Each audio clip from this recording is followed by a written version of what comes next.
So it is apparently, I'm seeing a few flakes outside. Yes, few flakes.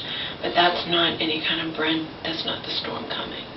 They said on the news last night you might see a few flakes here and there, but it's just the something, preliminary something or other, I don't know. The storm's not supposed to come until tonight. The storm's not supposed to come until tonight. Right. Go say go pee-pee. Go say go pee-pee. Pee-pee. Pee-pee. Look. What is it? Oh, bird. What's up there? What is it? Oh, look.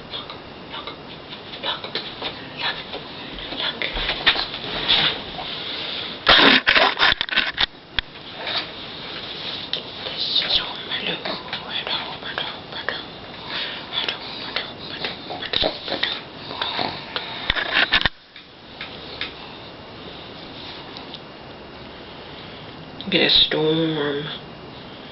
We're gonna get blizzard. If we're unlucky, we're gonna be without heat and electricity. It might be a repeat of 2013. Could very easily, according to what the news has been saying. And you don't take them seriously when they're saying it like days or a week ahead, but now they're still saying it. Yeah,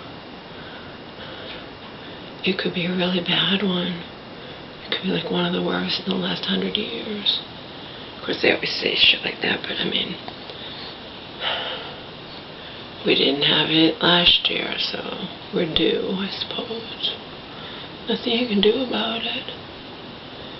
Like I said, in a morbid sort of way, it excites me, but, you know, it's not exciting. I remember so clearly, you don't know it could last longer. You just pray, and 48 straight hours of no heat and electricity, and the house plummeted from a little up 50 degrees all the way down to 31 or 34. I could see my breath inside the house, right?